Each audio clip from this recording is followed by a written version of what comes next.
बड़े बड़े महापुरुषों ने, ऋषियों ने, ब्रह्म ऋषियों ने भगवत प्राप्ति की बड़ी साधनाएं बताई है, व्याख्याएं की है। यहां उत्तमा भक्ति का क्या स्वरूप है, बहुत समझने का विषय है। सर्वोत्तम भक्ति का क्या लक्षण है, तो बोले अन्याभिलाषिता शून्यम ज्ञान कर्माद्यनावृतम आनुकूल्येन कृष्णानुशीलनम भक्तिरुत्तमा। जो सौंदर्य माधुर्य निधि बड़े बड़े महात्मा, बड़े बड़े ब्रह्मज्ञानी तपस्वियों के भी मन को बरबस खींच लेते हैं। बड़ी अद्भुत रूप माधुरी जिनकी है, अनंत प्रभुता है जिनकी, अनंत ऐश्वर्य है जिनकी। भगवान देवादिदेव महादेव और ब्रह्मा जिनकी आज्ञा का पालन करते हैं, जो उनके चिंतन में रहते हैं, वो सबके मूल आश्रय तत्व भगवान श्री कृष्ण चंद्र जो। अनुकूलता युक्त अनुशीलन, उत्तमा भक्ति का लक्षण श्री कृष्ण अनुकूल लेना। उत्तमा भक्ति अनुकूलता अर्थात श्री कृष्ण की रुचि में रुचि मिलाकर। कैसे जानेंगे श्री कृष्ण की रुचि क्या है? संपूर्ण गीता भगवान की आज्ञा है। भागवत में एकादश स्कंद में उद्धव जी को जो आदेश कर रहे हैं, हम सब भक्तों को आदेश कर रहे हैं। भगवान श्री कृष्ण की आज्ञा के अनुसार ही शरीर से क्रिया हो, वाणी से हम वही बोले जैसा भगवान का आदेश है, मन वही निरंतर कार्य करे जो भगवान की प्रियता। कैसे कहते हैं? श्री कृष्ण अनुकूलेन प्रतिकूलस्य विसर्जनम। एक भी प्रतिकूल शरीर से आचरण ना हो, वाणी से शब्द ना हो, मन से संकल्प ना हो। श्री कृष्ण को प्रसन्न करना, श्री कृष्ण को सुख प्रदान करना, उनकी आज्ञा में रहना, ये अनुशीलन रूपा भक्ति श्री कृष्ण अनुकूलेन है। प्रभु के अनुकूल चलना। इस भक्ति की दो उपाधियां हैं उत्तमा भक्ति की। एक है अन्याभिलाषिता और एक है कर्म ज्ञान योगादिका। एक भी उपाधि जब तक रहती तब तक प्रेम का प्रादुर्भाव नहीं होता। जो उत्तमा भक्ति है वो अन्याभिलाषिता शून्य है, लेकिन अन्य कोई अभिलाषा है या कर्म या ज्ञान से संबंध है तो प्रेम प्रकट नहीं होगा। कल एक ज्ञानी आए थे, उन्होंने कहा कि हम 1.5-2 वर्ष से आपको सुन रहे हैं, बहुत परिवर्तन हुआ है, अच्छा लग रहा है, पर बीच बीच में हमारा मन उदास हो जाता है। आप प्रेम की बात करते हो, भगवान की बात करते हो, आप भक्ति की बात करते हो, तो भक्ति तो द्वैत है और थोड़ा हमको ज्ञान मार्ग अच्छा लगता है, द्वैत। तुमने कहा कौन से ज्ञानी हो तुम? प्रेम और भक्ति तुम अभी द्वैत समझते हो? अभी कहा तुम? अरे अद्वैत के आगे की प्रेम भक्ति की वार्ता हो रही, तुम समझ कहां पा रहे हो? दृष्टि गई तो बढ़िया मांग कढ़ी हुई थी और बढ़िया, तो हम कहा प्रभु अभी तो ब्रह्मबोध तो हुआ नहीं आपको, नहीं तो प्रेम को आप ऐसा नहीं कह सकते। प्रेम द्वैत नहीं होता। प्रेम गलियति साकरी तामे दो न समाए, तो द्वैत कैसे होगा प्रेम में? अद्वैत से फिर ये जो भाव आता है ये महान पवित्र। पहले द्वैत से अद्वैत और अद्वैत से जो द्वैत का भाव है महान, ये नहीं समझ में आएगा। इसमें तन मन के बिछड़े नहीं, चा बढ़े दिन रैन, कबों संजोग न मानहि, देखे भरी भरी नयन। यहाँ अपनी सुदिना रही, एक रहो नंदलाल, एक रहो नंदलाल। आपको ब्रह्म बोध है? ईमानदारी से बताओ, आपका शब्द कह रहा है कि आपको नहीं है।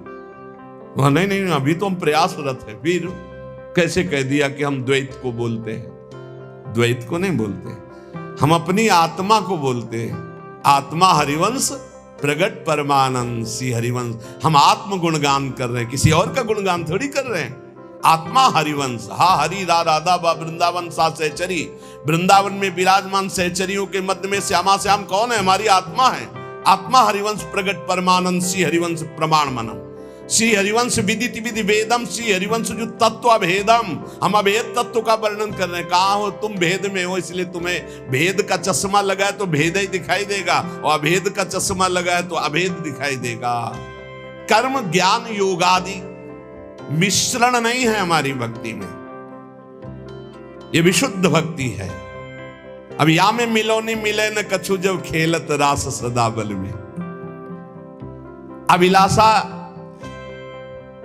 भोग कामना की और मोक्ष कामना की, इन दोनों की कामनाओं का त्याग करने वाला अन्याभिलाषता शून्य है, ना भोग की और ना मोक्ष की।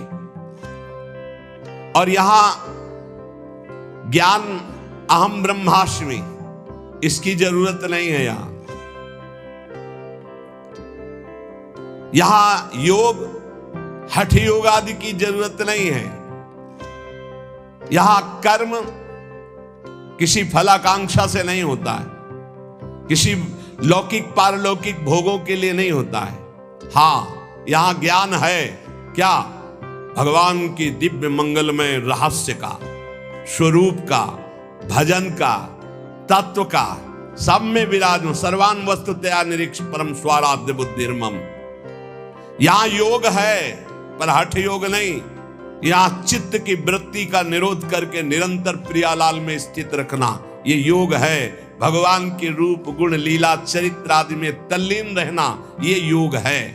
यहां कर्म है, लोक परलोक के भोगों के लिए नहीं, प्रियालाल की सेवा के लिए। तो ज्ञान योग, अष्टांग योग या कर्म योग यहां इस तरह से नहीं है, प्रेम भक्ति का वर्धन करने वाला है। जो सकाम भक्त है, प्राय लाखों भक्तों में कोई एक निष्काम होता हो तो होता हो, उसमें भी संशय है नहीं। लोक परलोक की, मोक्ष की, कल्याण की, पापनाश की, सुख की कामना कुछ न कुछ बनी ही रहती है। सकाम भक्ति 3 प्रकार की होती है। जो भोगों की चाह, या हमारा नाम हो जाए, हमारी कीर्ति हो जाए, हमारा ऐश्वर्य हो जाए, बड़ा विचित्र खेल है। अपना नाम करना, गुणगान प्रभु का गा रहे हैं, नाम अपना चाहते हैं। कीर्ति प्रभु की गा रहे हैं, कीर्ति अपनी चाहते हैं। प्रभु की बात कर रहे हैं, प्रतिष्ठा अपनी चाहते हैं। भक्ति का स्वांग है, कामना है, यश कीर्ति नाम प्रतिष्ठा, विषय भोग, ऐश्वर्य, समुदाय। जिनके एक रोमकूप में अनंत ब्रह्मांड वास करते हो मेरे प्रीतम, वो काफी हैं, तुम्हारी जरूरत नहीं। तुम्हें जरूरत हो तो आओ, हमें तुम्हारी जरूरत नहीं है। तुम्हें जरूरत है तो द्वार खुला है। दिखरावा माते तिन अद्भुत रूप, प्रचंड रोम रोम प्रतिलागे, कोटि कोटि ब्रह्मांड, ब्रह्मांड निकाया निर्मित माया, रोम रोम प्रतिवेद कहे। आए हो तो भगवान है, आप हमारे आदर है। कभी ना आओ तो प्रश्न नहीं होगा। आए की हुज्जत नहीं, गए की तलाश नहीं, भरोसो दृढ़ इन चरणन के रो। जब हमारे अंदर सकामता होती है तो विषय भोग की, यश कीर्ति की, ऐश्वर्य की, मान प्रतिष्ठा की, तो वो भक्ति रूप ले लेती राजसी भक्ति। और जब किसी को दंड देने की, हिंसा की, पीछे आपने सुना होगा जो राधा कृष्ण में भेद बुद्धि करते हैं, जब तक सूर्य चंद्र रहता है तब तक कालसूत्र नरक में रहते हैं, सुनाओ। तो नरक भोगेगा, तुझे कोई नहीं बचा सकता, क्योंकि ब्रह्म ऋषियों ने लिखा है। वो साप नहीं है, वो क्रोध नहीं, वो हिंसा नहीं, वो दंड नहीं, वो जो दंड विधान लिखा हुआ है, जैसे अभी का जो पराई स्त्री से भोग करता है वो इस नरक में डाला जाता है, और वहां लोहे की तपती हुई स्त्री से हजारों वर्षों तक उसका आलिंगन कराया, ले भोग। अब ये साप नहीं है, ये दंड विधान है। उस विधान का फल वर्णन किया जाता है। जो दूसरे की हिंसा करने के लिए, दंभ दिखावा करने के लिए, मत्सरता, ईर्ष्या, द्वेष, ये तामसिक भक्ति। भक्ति तो करता है पर तामसिक भक्त है। और जो अपने मोक्ष की कामना, पाप नाश की कामना, कैवल्य परम पद की कामना, इसे सात्विक भक्ति कहते हैं। लेकिन इन तीनों भक्तियों से ऊपर उठी हुई उत्तमा भक्ति होती है। उत्तमा भक्ति चित स्वरूपा होती है। इसके तीन भेद होते हैं। पहला साधन भक्ति, दूसरा भाव भक्ति और तीसरा प्रेम भक्ति। इंद्रियों के द्वारा सारी की सारी चेष्टा प्रभु के लिए होना, जैसे नाम कीर्तन करना है, नाम जप करना है, लीला चरित्र सुनना है, सेवा करना है, परिक्रमा करना, इंद्रियों के द्वारा, कर्मेंद्री, ज्ञानेंद्री के द्वारा मन सहित सारी चेष्टाएं प्रभु के लिए होना, उसे साधन भक्ति कहते हैं। इस साधन भक्ति में दो गुण प्रकाशित होते हैं बड़े जोर के, क्लेशग्नि, शुभदायिनी। सारे क्लेश नष्ट कर देती है साधन भक्ति। उत्तमा भक्ति के तीन साधन, तीन, पहला है साधन भक्ति, दूसरा है भाव भक्ति, तीसरा है प्रेम भक्ति। इस भेद को समझो। पहले साधन भक्ति अगर पहली सही है तो दूसरी आ जाएगी भाव भक्ति, और भाव भक्ति सही है तो तीसरी प्रेम लक्षणा भक्ति जागृत हो जाएगी। पहली में ही कितना लाभ शुरू हो जाता। साधन भक्ति में क्लेशग्नि, संपूर्ण क्लेशों का नाश हो जाता है। क्लेश किससे होते हैं? तीन से क्लेश होते हैं, पाप से, वासना से, अविद्या अज्ञान से। जब हम साधन भक्ति करते हैं, साधन भक्ति का मतलब समझे मन सहित पांच ज्ञानेंद्रियों, पांच कर्मेंद्रियों से जितना कुछ बन रहा है वो सब प्रभु की प्रसन्नता के लिए। उस साधन भक्ति के दो प्रभाव प्रकट होंगे। संपूर्ण क्लेशों का नाश। क्लेश किससे होता है? तीन बातों से। पाप से क्लेश होता है, वासना से क्लेश होता है और अज्ञान से क्लेश होता है। ये साधन भक्ति में ज्ञान प्रकाशित हो जाता है, संपूर्ण वासनाएं भस्म हो जाती है और पाप नष्ट हो जाता है। इसलिए क्लेशग्नि, संपूर्ण क्लेश का नाश साधन भक्ति में ही हो जाता है। और शुभदायिनी, कभी कभी अज्ञान के कारण आरोप भगवान में करते हैं कि भगवान हम पर कृपा नहीं किए, इतनी भक्ति की, इतना नाम जप किया, लेकिन पूर्व प्रारब्ध जो है वो बहुत बलवान है। जब शरीर रचा गया उसी समय प्रारब्ध रचा गया, आपके साथ घटनाएं घटेंगी, इसीलिए नाम जप कर लो। प्रारब्ध और अप्रारब्ध। प्रारब्ध जिसका पाप फल प्रकट हो चुका है, भोगो। अप्रारब्ध अभी आने वाला है, पहले से निश्चित है कि 55 वर्ष की अवस्था में आपको ये भोगना है। पक्का भोगोगे, चाहे जितना भजन करो। भोगने की सामर्थ्य भजन से मिल जाएगी। प्रारब्ध को मिटाना बहुत कठिन है, और जब मिटाने वाला भजन हो जाता है तो मिटाने की इच्छा नहीं रहती, क्योंकि अब भगवत प्राप्ति के नजदीक पहुंच चुका है। तो लौट कर कौन, जैसे सांप अपनी केचुल की तरफ नहीं देखता, ऐसे भगवत प्राप्ति के योग्य महात्मा शरीर की तरफ नहीं देखता। तो पाप का बीज वासना है, इससे हमारे पूर्व पाप हुए। दो प्रकार के प्रारब्ध बन चुके हैं, एक प्रारब्ध, एक अप्रारब्ध। प्रारब्ध जो हम भोग रहे हैं, अप्रारब्ध जो आगे भोगने वाला है। पाप की बीज वासना इस जन्म भी पाप करा रही है, तो हम जब साधन भक्ति करते हैं तो इस जन्म की वासना का नाश होता है, और पूर्व स्टॉक जो पापों का है उसका नाश हो जाता है। और अविद्या जिसके कारण पाप हो रहा था, वासना बन रही थी, उसका नाश हो जाता है, पर प्रारब्ध बना रहता है। ये अज्ञानी जन ना जानने के कारण कहते हैं कि अरे भजन शुरू किया, बड़ा कष्ट भोग रहे हैं, तो क्या भजन का फल है? अनंत जन्मों से भोगते चले आ रहे हो, पाप कर्म करते चले आ रहे हो, तुम्हें पता नहीं। लोगों की समझ में ही नहीं आता। मछली को जल तरोई कहते हैं, तो तुम कौन सी तरोई होगे? तुम्हें भी पता होना चाहिए। पक्का मत्स्यावतार भगवान ने लिया है कि नहीं लिया? मत्स्यावतार भगवान ने लिया है, और तुम मछली को जल तो नहीं करते हो, कढ़ाई में तल के खाते हो, तो तुम भी तले जाओगे।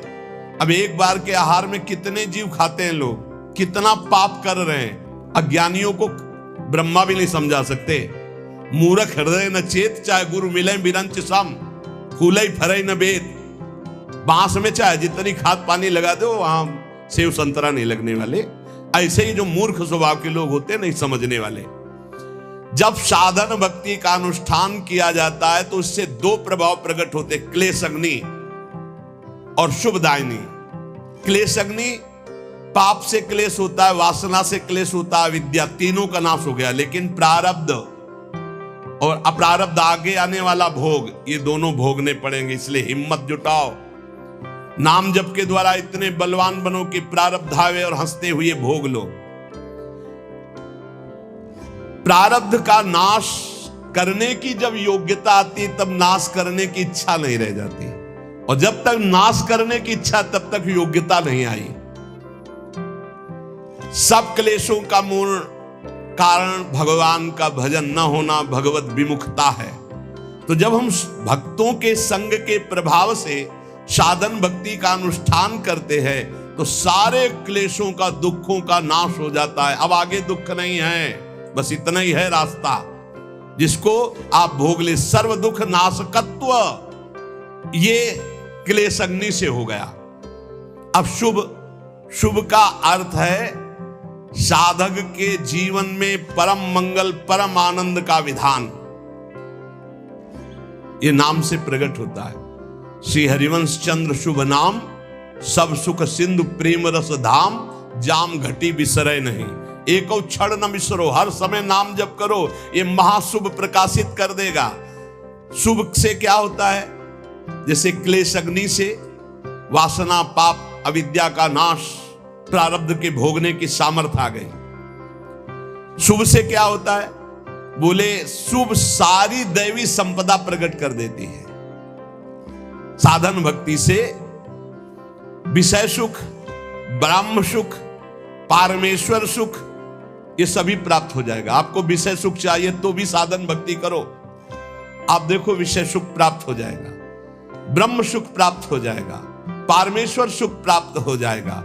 और अगर इन सुखों की चाह न करो तो प्रेम प्रकट हो जाएगा। साधन भक्ति करते करते भाव प्रकट होता है। भाव भक्ति, तीन भेद उत्तमा भक्ति के, पहला साधन, फिर भाव, फिर प्रेम। साधन भक्ति, भाव भक्ति, प्रेम भक्ति। साधन ही भक्ति में चकाचक आनंदमय हो जाता है। सारे क्लेश, पाप, वासनाएं, अविद्या नष्ट हो गई और सब शुभ दैवी संपदा प्रकाशित हो गई। मंगल भवन भगवान की तरफ वृत्ति संपूर्ण रूप से, ये शुभ। अब भाव भक्ति दो गुण प्रकाशित करती है। साधन भक्ति दो प्रकाशित किए, क्लेश अग्नि, शुभदायिनी, और भाव भक्ति दो गुण प्रकाशित किए, मोक्ष लघुताकृत और सुदुर्लभा। क्लेश अग्नि और शुभदायिनी तो इसमें आ ही गए अपने आप, साधन भक्ति के लक्षण। भाव भक्ति में तो समा ही गए ये क्लेश अग्नि और शुभदायिनी, पर इसमें मोक्ष लघुताकृत और सुदुर्लभा, बड़ा सुंदर। इस भाव भक्ति में चार लक्षण हो गए, क्लेश अग्नि, शुभदायिनी, मोक्ष लघुताकृत और सुदुर्लभा।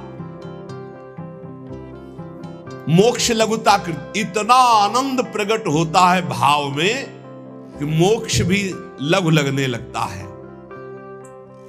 वो जब भाव प्रकट होगा, भावोत्सवेन भजताम, भाव प्रकट होगा, तब आपको पता चलेगा कि मोक्ष सुख भी कड़ुआ लगने लगता है। इसलिए प्रेमी महापुरुषों ने मोक्ष स्वीकार नहीं किया। और सुदुर्लभा, भगवान की उस सुदुर्लभ दिव्य दिव्य गुण, दिव्य दिव्य रहस्य, दिव्य दिव्य भाव उसके हृदय प्रकट होते हैं जो अन्य किसी साधन से नहीं प्रकट हो सकते। तब उसमें महामहिम प्रेम लक्षणा भक्ति जागृत होती है। अब प्रेम लक्षणा भक्ति में अपने दो गुण प्रकाशित हुए, सांद्रानंद विशेषात्मा पहला, और दूसरा श्री कृष्णा आकर्षणी, ये दो गुण। तो प्रेम लक्षणा भक्ति में 6 गुण उपस्थित हो गए। जो साधन भक्ति में क्लेशग्नि शुभदायिनी और भाव भक्ति में मोक्ष लघुताकृत और सुदुर्लभा, ये तो प्रेम भक्ति में है ही। और प्रेम भक्ति के अपने दो मिल गए, सांद्रानंद विशेषात्मा और श्री कृष्णाकर्षणी भक्ति 6 लक्षणों से युक्त हो गई। क्लेशग्नि शुभदा, मोक्ष लघुताकृत सुदुर्लभा, सांद्रानंद विशेषात्मा, श्री कृष्णाकर्षणी चिसा। क्लेश नाशिनी शुभदायिनी ये साधन भक्ति में हो गया। मोक्ष लघुताकृत का तात्पर्य है धर्म अर्थ काम मोक्ष, ये सब व्यर्थ नजर आने लगते हैं जब भाव प्रकट होता है।